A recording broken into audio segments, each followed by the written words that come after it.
तीन बहनों की लालची भाभी। करिश्मा, रेशमा और मनीषा तीन बहनें हैं। उनका एक भाई भी है, मयंक। मयंक अपनी बहनों को बहुत प्यार करता है, लेकिन मयंक की पत्नी सविता इस मामले में मयंक से बिल्कुल ही अलग है। वो अपनी ननदों का जितना बुरा कर सकती है उतना बुरा करती ही रहती है और अपनी ननदों पर हुक्म भी चलाती है।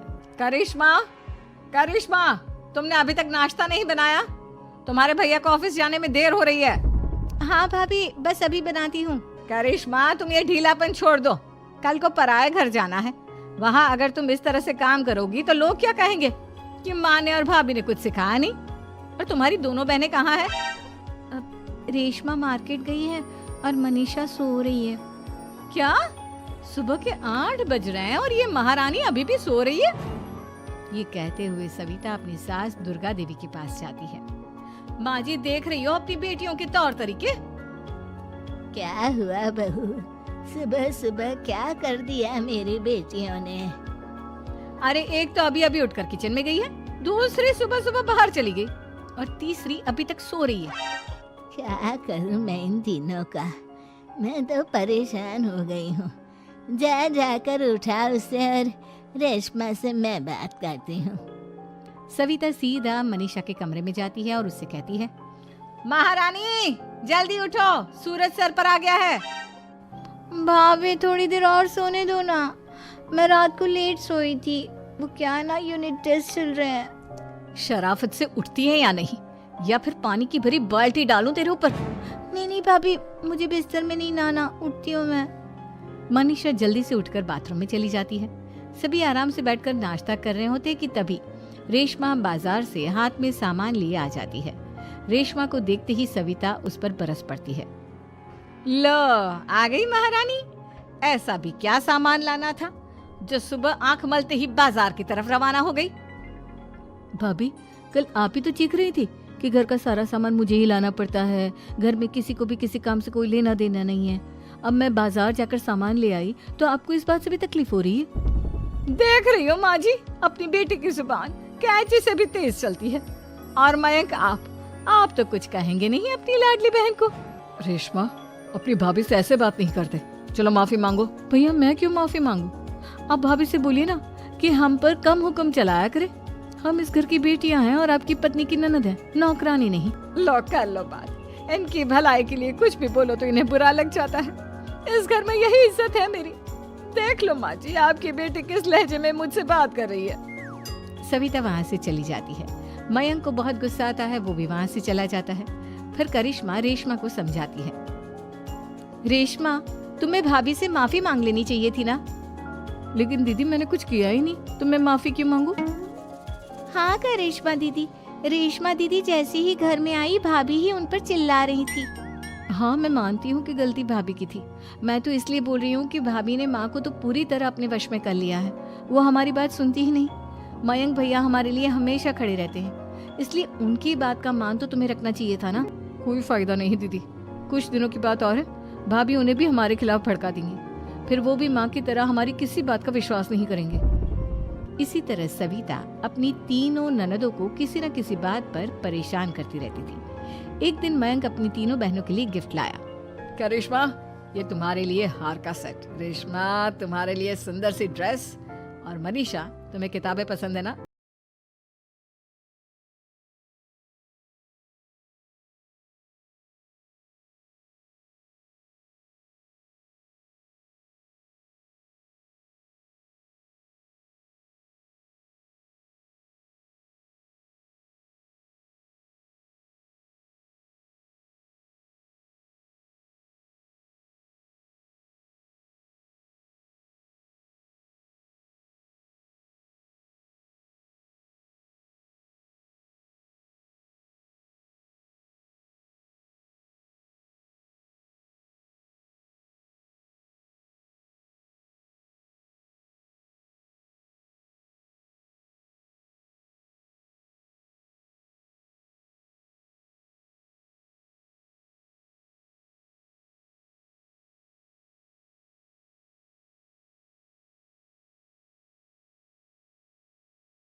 तो भैया, माँ बाप की जायदाद में जितना बेटों का हक होता है उतना ही बेटियों का, इसलिए इस घर के 4 हिस्से होंगे और हमें अपना हिस्सा चाहिए। मैंने तुम्हारे लिए क्या क्या नहीं किया और तुम इस घर में हिस्सा मांग रही हो? भैया, आप और माँ हम बहनों की कोई बात नहीं सुनते हो, और भाभी हमारी शादी नहीं होने देगी क्योंकि उन्हें लगता है कि आप हमारी शादी में ज्यादा पैसा लगाओगे और उन्हें हम जैसी फ्री की नौकरानी कहाँ मिलेगी। तो हम भाभी के साथ तो रह नहीं सकते, हम बहनों को अपना हिस्सा चाहिए। अरे तुम्हें शर्म आनी चाहिए अपनी भाभी पर ऐसा इल्जाम लगाते हुए। वो तुम्हारे बारे में कितना सोचती है। हाँ माँ, भाभी हमारे बारे में बहुत सोचती है, दिन रात बस यही सोचती रहती है कि किस तरह से अपनी तीनों ननदों को परेशान करूं, और कभी मुझे पढ़ने भी नहीं देती। दोनों बहनों का रिश्ता भी तो इन्होंने ही तोड़वाया है, और रात में हमारे कमरे में आकर हमारी चीजें भी चुराती हैं। इसी तरह सविता की तीनों ननदें अपनी बात पर अड़ी रही। अब कोर्ट में तारीख भी शुरू हो गई। जब सविता को लगा कि उसकी तीनों ननद इतनी आसानी से नहीं मानने वाली, तो उसने अपने पति और सास को सारी सच्चाई बता दी और अपनी तीनों ननद से माफी मांगी। मयंक और दुर्गा को भी अपनी गलती का एहसास हो गया। अब सविता खुद करिश्मा और रेशमा के लिए अच्छा रिश्ता ढूंढती है और उनकी शादी करवाती है।